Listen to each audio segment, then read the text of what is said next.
नमस्कार, बहुत स्वागत है आपका। आप देख रहे हैं स्वराज एक्सप्रेस और मैं हूं आपके साथ राघवेंद्र ओझा। मध्य प्रदेश की राजनीति में इस वक्त सबसे बड़ी चर्चा है मोहन सरकार के मंत्रियों की परफॉर्मेंस रिपोर्ट। बीजेपी संगठन ने सरकार के कामकाज का फीडबैक लिया और सूत्रों के मुताबिक इस रिपोर्ट ने कई मंत्रियों की नींद भी उड़ा दी है। बैठक में आधे से ज्यादा मंत्री संगठन की कसौटी पर खरे नहीं उतरे। कहीं कामकाज में सुस्ती तो कहीं बयानबाजी सरकार की मुश्किल बन गई। सूत्र ये भी बता रहे हैं कि अगले महीने मंत्रिमंडल विस्तार की तैयारी भी तेज हो चुकी है और खराब प्रदर्शन वाले कुछ मंत्रियों की छुट्टी भी हो सकती है। विजय शाह के बयान पर नाराजगी तो कई मंत्रियों के कामकाज पर सवाल। ऐसे में अब चर्चा इस बात की है कि क्या मोहन सरकार में बड़ा सर्जरी ऑपरेशन होने वाला है? क्या बीजेपी संगठन अब परफॉर्मेंस के आधार पर मंत्रियों का रिपोर्ट कार्ड तय करेगा या कमजोर प्रदर्शन करने वाले मंत्रियों पर गाज गिर सकती है? और क्या मंत्रिमंडल विस्तार के जरिए बीजेपी 2028 की तैयारी में जुट गई है? करेंगे इस पर चर्चा, लेकिन उससे पहले यह रिपोर्ट देख लीजिए।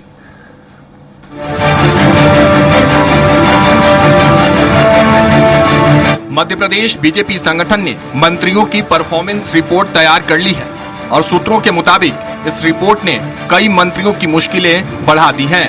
बताया जा रहा है कि आधे से ज्यादा मंत्री संगठन की परीक्षा में फेल साबित हुए हैं। कामकाज में सुस्ती और बयानबाजी को लेकर कई मंत्रियों को फटकार भी लगी है। सूत्रों की माने तो अगले महीने मोहन सरकार के मंत्रिमंडल विस्तार की तैयारी तेज हो गई है और खराब प्रदर्शन करने वाले कुछ मंत्रियों की छुट्टी भी हो सकती है। बता दें कि बैठक में विजय शाह को कर्नल सोफिया मामले में दिए बयान को लेकर नाराजगी झेलनी पड़ी, जबकि प्रतिमा बागरी, नागर सिंह चौहान, संपत्तिया उइके, एदल सिंह कंसाना और गोविंद सिंह राजपूत जैसे मंत्रियों के कामकाज पर भी सवाल उठे हैं। वही अच्छी परफॉर्मेंस करने वाले मंत्रियों की सीएम डॉक्टर मोहन यादव ने तारीफ की है। मंत्रियों की परफॉर्मेंस रिपोर्ट को लेकर अब सियासत भी तेज हो गई है। कांग्रेस ने बीजेपी सरकार पर निशाना साधते हुए कहा कि अगर मंत्रियों के कामकाज की समीक्षा हो रही है तो यह अच्छी बात है, लेकिन सवाल ये है कि ऐसे मंत्रियों पर कार्रवाई कब होगी जो जनता की सुध नहीं लेते। तो वही बीजेपी ने विपक्ष के आरोपों को खारिज करते हुए कहा कि सरकार और संगठन समय समय पर मंत्रियों के कामकाज की समीक्षा करते रहते हैं और इसमें नाराजगी जैसी कोई बात नहीं है। ये उसको रिव्यू कर जरूर रहे हैं मोहन यादव जी की सरकार। अच्छी बातें करना चाहिए, परफॉर्मेंस होना चाहिए, लेकिन उसके अंदर हम देखने को मिल रहा है कि अधिकतर मंत्रियों को लगातार उनके रिव्यू के ऊपर समझाइश ही दी गई है। इसका मतलब अधिकतर का परफॉर्मेंस लगातार बुरा ही है। ये माननीय मुख्यमंत्री जी का विषय होता है, उनकी समीक्षा में किस विषय पर किस विभाग में परफॉर्मेंस का ग्रेडेशन कहना ठीक नहीं है, पर मुझे लग रहा है कि जो मुखिया होते हैं सरकार के, वो उसको और बेहतर करने के लिए अपना मार्गदर्शन देते हैं और भविष्य के निर्णय तो भविष्य में छिपे हुए हैं। कुल मिलाकर मध्य प्रदेश बीजेपी में मंत्रियों की परफॉर्मेंस रिपोर्ट ने सियासी हलचल बढ़ा दी है। संगठन की समीक्षा बैठक को लेकर भले ही बीजेपी इसे सामान्य प्रक्रिया बता रही हो, लेकिन सूत्रों के मुताबिक कई मंत्रियों के कामकाज और बयानबाजी को लेकर पार्टी के भीतर गंभीर मंथन चल रहा है। ऐसे में अब मंत्रिमंडल विस्तार और संभावित फेरबदल की चर्चाओं ने और भी जोर पकड़ लिया है। अब सवाल यही है कि क्या आने वाले दिनों में मोहन सरकार में बड़ा फेरबदल देखने को मिलेगा? क्या खराब प्रदर्शन वाले मंत्रियों पर कार्रवाई होगी? फिलहाल सबकी नजर मुख्यमंत्री मोहन यादव और बीजेपी संगठन के अगले कदम पर टिकी हुई है। Payal Chaurasia, special desk report, Bhopal. तो चलिए, चर्चा के लिए सारे खास मेहमान हमारे साथ जुड़ चुके हैं। उन सबसे पहले उनका परिचय करा देता हूं। प्रियंका दुबे जी भारतीय जनता पार्टी की प्रवक्ता के तौर पर हमारे साथ जुड़ रही हैं। समर सिंह कांग्रेस प्रवक्ता हमारे साथ जुड़ रहे हैं। प्रवेश गौतम जी वरिष्ठ पत्रकार हैं, हमारे साथ जुड़ चुके हैं। आप तीनों का बहुत बहुत स्वागत है स्वराज एक्सप्रेस पर। शुरुआत प्रियंका जी आपसे कर रहा हूं, रिपोर्ट कार्ड या रीसेट कार्ड, क्या कहा जाए इसे? एक्चुअली कार्यों का अवलोकन करना, उनमें और सुधार करना और आगामी योजनाओं के ऊपर विचार करते हुए उनका भी पुनर्वलोकन करना, ये सारी पद्धतियां संगठन में भी अप्लाई की जा चुकी है। और ये बात पहली बार नहीं हो रही है, ये चीज बहुत पहले प्रधान सेवक या जो हम कह सकते हैं प्रधानमंत्री जी ने भी कहा था कि हर व्यक्ति को अपने क्षेत्र में कार्य करना है और उसका आकलन करना और उनका मूल्यांकन करते हुए अपने आप में सुधार भी करना। सुधारात्मक प्रक्रिया तो सदैव अपनाती हुई भारतीय जनता पार्टी ने कार्य किया। जनसंवाद, जनसंपर्क स्थापित करना, योजनाओं को धरातल तक उतारने के पूरे प्रयास करना, या धरातल में जो समस्याएं आती है उनको सरकार के साथ संवाद करके समस्याओं का हल निकालना, ये पुरानी पद्धति है, ये पहली बार नहीं है। और इसके हिसाब से अगर मोहन सरकार जी, माननीय मोहन यादव जी अगर इस बात को करते हैं तो कुछ सकारात्मक पहल है और उसी की ओर भारतीय जनता पार्टी अग्रसर हो रही है। और लोगों के साथ संवाद स्थापित करना, संपर्क स्थापित करना और माध्यम से समाधान की ओर अग्रसर होना, ये पद्धति है, इससे ही अनुसरण किया जा रहा है। और अगर इसमें कोई चीज का कम या ज्यादा दोनों चीजें हो सकती हैं, जो अपने नफा नुकसान सारी चीजों के ऊपर विचार किया जा सकता है, वही एक प्रक्रिया है। विशेष है कि उसको सकारात्मकता से लेना चाहिए और वही एक स्ट्रेटेजी है। ठीक है। समर जी, विपक्ष में होने के नाते संतुष्ट है इस रिपोर्ट कार्ड से? जिस प्रोसेस की बात कह रही है प्रियंका जी, उससे क्या आप अग्री करते हैं या इस पर कुछ अलग राय होगी आपकी? सीधे आपका रुख कर रहा हूं, क्योंकि ये तो जरूरी है ना। जिस तरह से प्रियंका जी कह रही है कि मंत्रियों के रिपोर्ट कार्ड सामने है, पता चला कौन पास, कौन कितने फेल, किन्होंने कितना काम किया, नहीं किया। क्या स्टैंड है कांग्रेस का इस पर? मंत्रियों के रिपोर्ट कार्ड कौन देख रहा है? पहले सवाल यह है। मुख्यमंत्री मोहन यादव जी खुद ही जो अपने हर विभाग के अंदर, गृह विभाग देख लीजिए या मुख्यमंत्री के तौर पर, इस देश के और मध्य प्रदेश के सबसे विफलतम और पर्ची वाले मुख्यमंत्री साबित हो रहे हैं। आप देखिए, कहना इसलिए पड़ रहा है कि गृह विभाग जैसा महत्वपूर्ण विभाग उनके पास में गृह मंत्री भी वो है, और उसके बाद में आप देखिए कि कैसे मध्य प्रदेश की अराजकता फैल रही है, किस प्रकार से यहाँ पर अपराध फल फूल रहा है, उनके कान नाक के नीचे ये सब चीजें हो रही है, उसको रोकने में ये असफल है। तो पहला तो प्रश्न यह है कि मंत्रियों की बाद में बात करेंगे, पहले मुख्यमंत्री जी की बात कीजिए। मुख्यमंत्री जी के रिपोर्ट कार्ड को जो है सरकार को रखना चाहिए, केंद्र सरकार को रखना चाहिए कि मुख्यमंत्री जी के आने के बाद में उन्होंने ऐसे क्या काम किए जो कि लोगों के हित में है। ये कहना इसलिए है क्योंकि आप देखेंगे, अगर इनका 2.5 साल का जो कार्यकाल रहा है, इसमें कर्ज के अलावा कोई चीज में वृद्धि नहीं हुई है। ना आदमी के जीवन स्तर में वृद्धि हुई है, ना शासकीय कर्मचारियों के कंफर्ट में वृद्धि हुई है, ना यहाँ पर हमारे करों में वृद्धि हुई है, ना हमें जो हम पैसा एक सरकार कमाती है वहां से उनसे नहीं हुई है। बस वृद्धि जो हो रही है वो अराजकता में हो रही है, भ्रष्टाचार में हो रही है, माफियाओं की हो रही है, माफियाओं की हो रही है, शराब माफियाओं की हो रही है। और लेकिन समर जी, मुख्यमंत्री अकेले प्रदेश थोड़ी ना चलाता है, उनके साथ मंत्रिमंडल होता है, मंत्री होते हैं और उन्हीं मंत्रियों के परफॉर्मेंस को चेक किया जा रहा है। मैं तो इस पर आपसे जवाब लेना चाह रहा हूं। ठीक है, आप अपनी बात रखिएगा, तो कम से कम नहीं, मैं जवाब देता हूं उसका कि देखिए, मुखिया जो होता है वो हर चीज के लिए जिम्मेदार होता है। अपनी जिम्मेदारी कब तय करेंगे मोहन जी? पर्ची के भरोसे रहेंगे क्या वो हमेशा अपने प्रदेश की भलाई के लिए केंद्र सरकार की पर्ची आने का इंतजार करते रहेंगे? ये प्रश्न उनसे बनता है। और जहां तक की बात है तो बड़े बड़े मंत्रियों की देख लीजिए आप, कैलाश विजयवर्गीय जी के आपने शहर में देखा कि किस प्रकार से 4 दर्जन से ज्यादा लोग गंदा पानी पी के मर गए। आधिकारिक आंकड़ा है, वहां पर जाके देखिए तो 200 ज्यादा मौतों की जो है बात हो रही है। वहीं पर आप देखिए कि मुख्यमंत्री जिस शहर में रहते, दिवाली वाले दिन मुख्यमंत्री के उस शहर में होने के बावजूद वहां पर एक जो है हत्या हो जाती है। तो ये कैसा प्रदेश चल रहा है? आप देखिए, प्रतिमा बाविरी जी के भाई जो है वो मादक पदार्थों की तस्करी जैसी चीजों में पकड़ाते हैं। आप देखिए कि प्रहलाद पटेल जी को जो जनता है अपनी मांगों को लेकर अगर कोई ज्ञापन देने जाती है तो भिखारी नजर आती है। कर्नल सोफिया, हमारी बहन जिन्होंने पाकिस्तान के छक्के छुड़ाए, उनको पाकिस्तानियों की बहन, आतंकवादियों की बहन कहा विजय शाह ने, उनके खिलाफ क्या कार्रवाई? तो ये पूरी तरह विफल, ये एक मंत्री मूल बात आपके जवाब में मैंने मूल बात निकाल ली जो आप लोग उठा भी रहे हैं। प्रियंका जी, साफ तौर पर विपक्ष का यही कहना है कि रिपोर्ट कार्ड रखिए आप, जरूरी है, समीक्षाएं जरूरी है, लेकिन जिनके परफॉर्मेंस अच्छे नहीं हैं उनको सिर्फ डांट फटकार कर दिखावी नाराजगी क्यों दिखाई जा रही है? क्या उन पर कार्रवाई नहीं होनी चाहिए? सवाल यही है। आता फिर प्रवेश आपके पास। भारतीय जनता पार्टी की सरकार में इसकी बात अगर की जाए तो पूरी कैबिनेट को भंग करने का भी एक उदाहरण गुजरात में लोगों ने देखा है। अगर आवश्यकता लगती है तो केंद्र कुछ और भी विचार कर सकता है। परंतु मेरे भाई बात कर रहे हैं, समर भाई काफी विद्वान है और बहुत प्रखरता से अपनी बात रखते हैं, पर कुछ क्वेश्चंस मेरे भी हैं। मूल्यांकन होना चाहिए, सदन के बाद सदन में होनी चाहिए, सड़कों के बाद सड़कों पर भी होनी चाहिए, परंतु मूल्यांकन की अगर आप बात करेंगे तो आप उन लोगों के ऊपर भी मूल्यांकन कब करेंगे और अपनी पार्टी की तरफ से एक नोटिस भी कब इशू करेंगे जब तुलसी बरिया जैसे लोग इसमें घृणित बयान देते थे? वो भी बहनों के सम्मान की ही बात थी।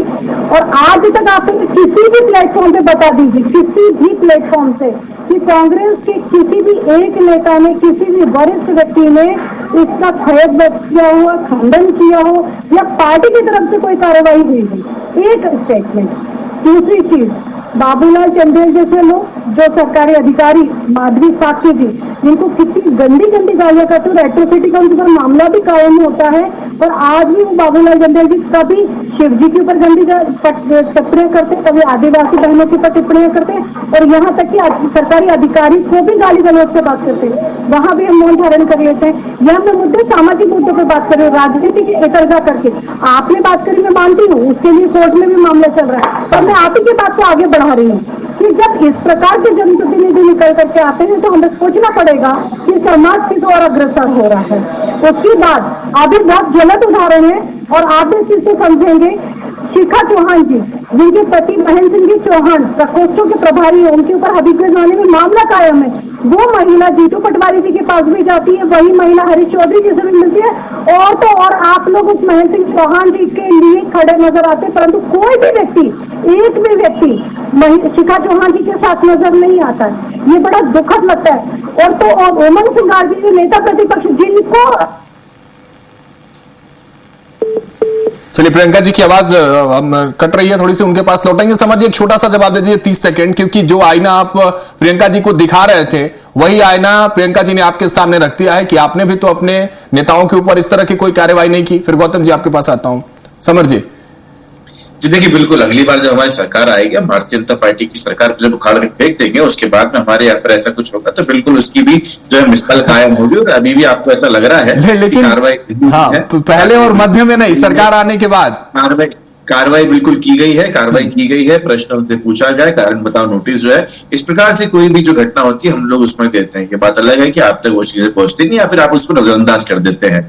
और जब हमारी सरकार आएगी तो हम जब रिपोर्ट कार्ड देंगे तो उसके अंदर सुशासन की रिपोर्ट कार्ड देंगे, किस प्रकार से लोगों के हितों में यहाँ पर कार्य हो रहे हैं, उसकी बाद रिपोर्ट हम आपको देंगे, तो वो रिपोर्ट भी हम आपको देंगे, उसमें निश्चिंत रहिए। ठीक है, ठीक है। प्रवेश जी, आपका रुख कर रहा हूं। रिपोर्ट कार्ड पर अब सियासत भी जो देखने को मिल रही है, आप इस रिपोर्ट कार्ड की पूरी प्रक्रिया को किस तरह से देख रहे हैं? आपका अनुभव क्या कह रहा है? राजनीतिक गलियारों में इस तरह का रिपोर्ट कार्ड कितना जरूरी होता है, यह भी बताइएगा। और जो विपक्ष इस पर सवाल उठा रहा है, तो एक सवाल यह भी है कि क्या मंत्रियों को हटाना या उन पर कार्रवाई करना ही एक समाधान है, या प्रशासनिक व्यवस्था को सुदृढ़ करना इसका उचित समाधान होगा? प्रवेश जी। राघवन जी, इसको समझना हो तो पहले यह समझना होगा कि क्या मंत्रियों की कार्यों की समीक्षा की आवश्यकता पड़ क्यों रही है, जबकि उनके अधिकार वैसे ही मोहन सरकार में लगभग कम कर दिए गए हैं। टूथलेस टाइगर आपने सुना होगा, कहते आप दांत तोड़ दीजिए, बोलिए शिकार क्यों नहीं किया। वैसे ही हालत, यदि आपको याद हो, संपत्ति आयोग के जो मंत्री जी हैं उनका निगेटिव रिपोर्ट की चर्चाएं हो रही है। उन्होंने एक बयान दिया था कि फाइल उन तक आती ही नहीं है, तो यदि जल जीवन मिशन में काम नहीं हुआ तो उसमें मंत्री की क्या गलती? गलती उसकी है जिसने व्यवस्थाओं को इस तरह बांटा है कि मंत्री हेल्पलेस हो रहे हैं। कैलाश विजयवर्गीय जी ने भी स्वयं कई बार कहा है, इंदौर के महापौर पुष्यमित्र भार्गव ने तो बाकायदा इस्तीफे की पेशकश कर दी थी कि अधिकारी मेरी सुन नहीं रहे। ऐसे ही बहुत सारे उदाहरण हैं। तो ये जो समीक्षा है, समीक्षा से पहले हमारे मंत्रियों को सशक्त करने की आवश्यकता है, जो दुर्भाग्य से मुझे बतौर पत्रकार नजर नहीं आई। यहां वन मैन शो चल रहा है, वो है मोहन यादव जी का, यानी हमारे मुख्यमंत्री जी का। ठीक है, उनका चलना भी चाहिए, कैप्टन है वो, कप्तान है, लेकिन कप्तान की पारी के बारे में कोई क्यों बात नहीं कर रहा? संगठन नाखुश है, मैं मान सकता हूं, क्योंकि मंत्री खुद, मेरे से अनौपचारिक रूप में कुछ नेता खुद कह चुके हैं कि मंत्री जी बेचारे बेबस टाइप के हैं, अधिकारी उनकी सुन नहीं रहे। लेकिन ऐसा हो क्यों रहा है? ये भी बड़ा सवाल है कि आखिर ऐसा हो क्यों रहा है? अगर ये सवाल आप उठा रहे हैं तो जाहिर सी बात है इसमें वजन है, तो ऐसा हो क्यों रहा है? इसके पीछे रीजंस क्या है, उसके बेसिस क्या है, इस पर भी बात करनी होगी। राघवन जी, मैं बिल्कुल उस पर ही आ रहा था, एक और लाइन जोड़ देता हूं। जैसे हमारे यहाँ मंत्री है, सबकी हुई समीक्षा, राज्य मंत्री आपने सुना होगा, तारीफ हुई, सब लोग मंत्री जी कहते हैं मैं उदाहरण ले लेता हूं, प्रतिमा बागरी जी का नगरीय प्रशासन मंत्री है, क्योंकि समर्थ जी ने इंदौर का, भागलपुर का उदाहरण दिया। उनके पास क्या अधिकार है और कितनी फाइलें जाती हैं, पहले ये पता करिए। मैं बताता हूं, उनके पास चतुर्श्रेणी से संबंधित फाइलें जाती हैं, एनओसी के बारे में फाइलें जाती हैं, और शायद वो कुछ योजनाओं के बारे में। यानी प्रतिमा बागरी जी राज्य मंत्री होते हुए भी नगर निगम में एक बाबू का तबादला या उसके कामकाज की समीक्षा नहीं कर सकती। ऐसे में इस तरह जो मंत्री और भी अन्य राज्य मंत्रियों के हालात कुछ इसी प्रकार है। अब इस तरह क्यों है, मैं बता दूं जो मुझे समझ में आता है। Bharatiya Janata party change over के फेस में चल रही है। एक नया मुख्यमंत्री आए, कहा गया तीसरी चौथी पंक्ति से लाया गया, तो संपूर्ण भाजपा उनको सक्सेसफुल बताने में लगी हुई है, लेकिन जनता नाराज है। जनता नाराज है। जैसे अमर जी ने कहा, गृह मंत्रालय, लॉ एंड ऑर्डर की स्थिति, मुख्यमंत्री जी के पास 4 से 5 विभाग है, जहां तक मेरी जानकारी है। महिला बाल विकास विभाग उनके पास है, गृह विभाग है और भी कई विभाग है। इनकी समीक्षा कौन करेगा? आज ही एक जानकारी मुझे मिली कि पोषण आहार नहीं पहुंच रहा। तो मुख्यमंत्री जी की समीक्षा ना हो, कहीं ना कहीं जनता की नाराजगी जो है, वो नाराजगी मुख्यमंत्री की इमेज पे भारी ना पड़ जाए, इसलिए इस तरह की समीक्षा करवाई जा रही। क्योंकि हर बार होता है, लेकिन समीक्षा का रिजल्ट क्या आता है? कुछ भी नहीं आता।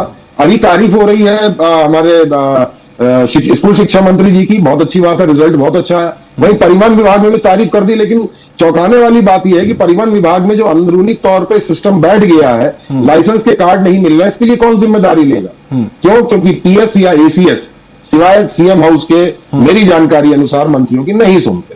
संगठन भी ये चीज बेहतर तरीके से जानता है कि वाकई में हालात बहुत अच्छे नहीं है।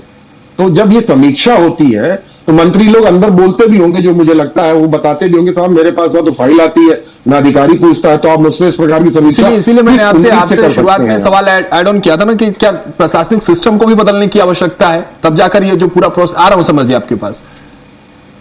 होता क्या है कि जब प्रशासनिक अधिकारी जो मुखिया होते हैं, पीएस या आईएएस अधिकारी, उनको जब ये मैसेज होगा टॉप से, टॉप यानी सीएम हाउस या सीएस ऑफिस से, कि नहीं आपको अपने मंत्री की सुननी है, हर फाइल भेजनी है। आपको बता दूं, आज भी मध्य प्रदेश में कई फाइलों में कार्योत्तर लिखकर आदेश पारित हो रहा है। राघवेंद्र जी, कार्योत्तर का मतलब होता है कि अधिकारी, प्रशासनिक अधिकारी, आईएएस, पीएस, कमिश्नर आदेश पारित कर देते हैं, उनमें भी जिनमें मंत्रियों का अनुमोदन अनिवार्य होता है, लेकिन वो कार्योत्तर लिख देते हैं, मतलब आदेश जारी कर दिया, बाद में मंत्री जी से साइन करवा लेंगे। आप जाके, जब मैं जाता हूं, नगरीय प्रशासन की बात इसलिए कर रहा हूं कि ये ताजा मामला है भागलपुरा का, जब मैं वहां जाता हूं तो वहां पे ये पता चलता है कि कई फाइलें मंत्री के पास ऑर्डर निकलने के बाद पहुंच रही है। ठीक है, मतलब व्यवस्था को भी सुदृढ़ करने की आवश्यकता है, प्रशासनिक व्यवस्था को गृह विभाग की समीक्षा आप करने जाएंगे। ठीक है प्रवेश जी। समर जी, आप कुछ कह रहे हैं एक साथ, उसके बाद मैं प्रियंका जी के पास आऊंगा। तमाम बड़े सवाल हो गए हैं प्रवेश जी की तरफ से भी, मैं चाहता हूं उसमें जरूर समर जी कुछ ऐड ऑन ही करेंगे। समर जी जल्दी से। जी बिल्कुल, प्रवेश जी ने इस प्रकार से कहा कि मंत्रियों के पास में निर्णय लेने की जो है क्षमता नहीं है, निर्णय लेने का उनके पास में राइट्स नहीं दिए गए हैं। मैं तो ऊपर कहना चाहूंगा कि मुख्यमंत्री के पास में भी मध्य प्रदेश के कई प्रमुख मुद्दों पर, छोटे मोटे मुद्दे छोड़ दीजिए, प्रमुख मुद्दों पर डिसीजन लेने के पावर्स नहीं है। और ये आपको पिछले 2.5 साल की उनकी कार्यश्रेणी में लग गया होगा। उनके पास सिर्फ इतने पावर है कि आप हवाई जहाज में बैठ के घूमिए, मुख्यमंत्री के पावर को एंजॉय कीजिए, लेकिन किसी प्रकार का जो निर्णय होगा वो केंद्र लेगी। और ये हमें दिख रहा है, और ये सिर्फ मध्य प्रदेश का नहीं है, जहां जहां पर परिषद के माध्यम से मुख्यमंत्री बने हैं वहां वहां ये हालात है। और आप अगर मध्य प्रदेश को छोड़कर बाकी राज्यों में भी जाके अगर वहां पर रेफरेंडम करें तो आपको लगेगा कि वहां के मंत्री, वहां के ही, जैसे मध्य प्रदेश के जो मंत्री हैं वो कहते हैं मुख्यमंत्री को कि आप जा रहे हैं विदेश यात्रा में, लेकिन बोल के जाइएगा कि हमारे कुछ काम कर दें। कैलाश विजयवर्गीय जी बोलते हैं अरे मैं कोई जो है लॉन्ग टर्म नेता नहीं हूं, लॉन्ग टर्म मंत्री नहीं हूं। तो ये क्यों आ रहा है? क्योंकि किसी के पास में एब्सोल्यूट पावर यहां पर नहीं है। प्रियंका जी, क्या ट्रूथ क्या है, सच्चाई क्या है? जो बात समर जी कह रहे हैं, जो सवाल प्रवेश गौतम जी ने उठाए, आप लोग बात करते हैं जीरो टॉलरेंस की, लेकिन क्या मंत्रियों के ऊपर ये नीति नहीं नजर आ रही है? इसलिए तमाम बड़े सवाल हो रहे हैं। आप लोग कह रहे हैं कि परफॉर्म करो या बाहर जाओ, ये बात जरूर होती है, लेकिन दिखाई नहीं दे रही, इसलिए सवाल उठ रहे हैं। प्रियंका जी, हम तो हमें जो रमेश भाई कांग्रेस की लाइन को लंबा कर रहे हैं, उनको छोटे से उदाहरण दे दूं।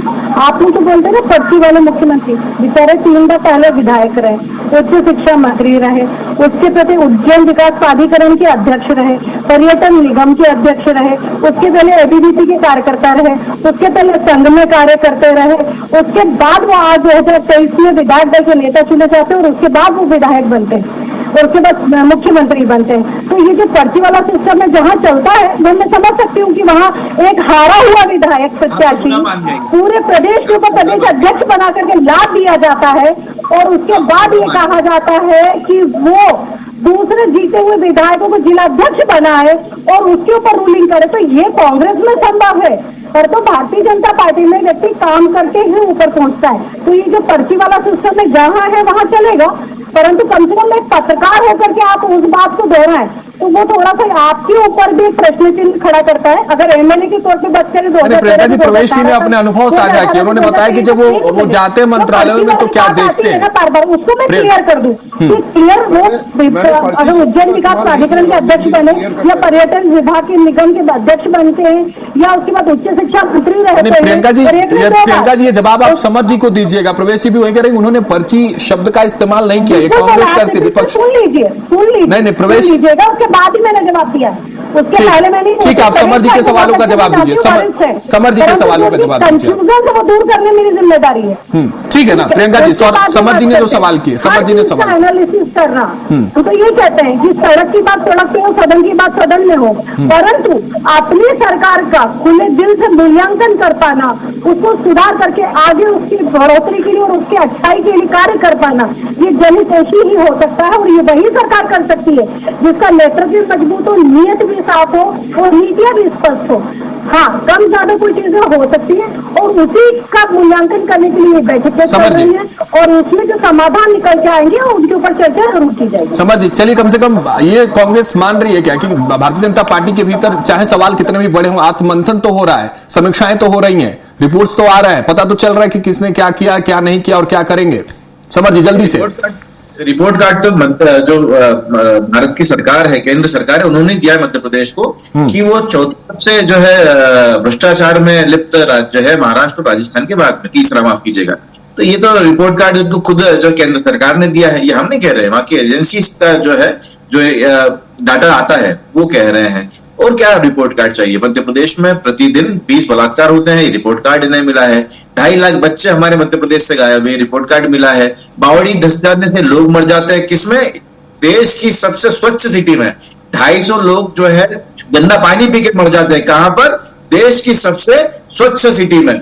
और वो आपके जो मूल्यांकन है, भोपाल की और इंदौर की मेट्रो रेल जब चलेगी तो आपको पता चलेगा 27-28 लाख 8-8 लाख रुपए प्रतिदिन का जो है खर्चा है और 8,000 10,000 रुपए 27,000 रुपए के आसपास आपका जो है मुनाफा मतलब कमाई है। तो ये रिपोर्ट कार्ड हमें दिख रहा है, हर जगह खुदा पड़ा हुआ है, गड्ढे हो रहे हैं, लोग गड्ढे में गिर के मर रहे हैं, पशुओं से लोगों के जो एक्सीडेंट हो रहे हैं, इसके बाद में बसों के अंदर बच्चे जल रहे हैं। यहाँ पर आप देखें कि पर्यटन करने जाते हैं जो लोग, ठीक है जो समझ जी, समय हमारे पास कम है, 30 सेकंड प्रवेश जी आपसे जवाब लेना। समझ जी समय कम है। प्रवेश जी, पॉलिटिकल अटैकिंग अपनी जगह है, पॉलिटिकल अटैक्स अपनी जगह है, लेकिन एक सुपर मॉडल क्या हो सकता है किसी स्टेट के लिए, चाहे वो कैबिनेट मंत्रालय की बात कर लें या सुदृढ़ व्यवस्था जिसकी आप बात शुरुआत में कर रहे थे, एक सुपर मॉडल क्या हो सकता है? 30 सेकंड प्रवेश जी। देखिए, पहले तो हमारा जो विजन है वो 20 साल बाद का ना हो कि हम अगले 6 महीने की यदि प्लानिंग करेंगे तो शायद उसके कुछ नतीजे मिले। अस्पतालों में डॉक्टर्स नहीं होते, स्टाफ नहीं होता, इलाज नहीं मिल पा रहा, ऐसे बहुत सारी छोटी छोटी समस्याएं हैं। हम यदि इनको फोकस करेंगे तो शायद ज्यादा बेहतर हम रिजल्ट दे पाएंगे, जो जनता को वाकई में दिखेगा भी यहाँ सरकार हमारी काम कर रही है। ये समीक्षाएं हो रही हैं, अच्छी बात है, लेकिन इन समीक्षाओं से कुछ रिजल्ट आना चाहिए। लास्ट ईयर भी हुआ, लेकिन मुझे जमीनी स्तर पर बहुत ज्यादा रिजल्ट नजर नहीं आया। हालांकि सरकार के अपने एक अलग दावे हैं, कुछ क्षेत्रों पर उसने अच्छा भी काम किया है, कुछ पे शायद बहुत अच्छा काम नहीं किया है। समीक्षाएं जरूरी है, लेकिन मंत्रियों को एम्पावरमेंट की जरूरत है, उनको शक्ति देनी चाहिए कि वो डिसीजन ले और उनके जो प्रशासनिक अधिकारी हैं वो मंत्रियों की सुने। यदि ये हो जाएगा तो शायद और बेहतर परफॉर्मेंस सरकार कर। समीक्षाएं जरूरी, लेकिन समीक्षाओं के बाद प्रियंका जी जो बात इस चर्चा से सामने आई है, समीक्षाओं के बाद तस्वीरें बदलनी चाहिए, मंत्री और मंत्रालयों के कार्यप्रणाली में सुधार होनी चाहिए। इसी के साथ इस चर्चा को यहीं समाप्त कर रहे हैं। प्रियंका जी बहुत शुक्रिया आपका हमारे साथ जुड़ने के लिए, समर जी आपका बहुत बहुत शुक्रिया, प्रवेश गौतम जी आपका भी बहुत शुक्रिया हमारे साथ इस खास चर्चा में जुड़ने के लिए।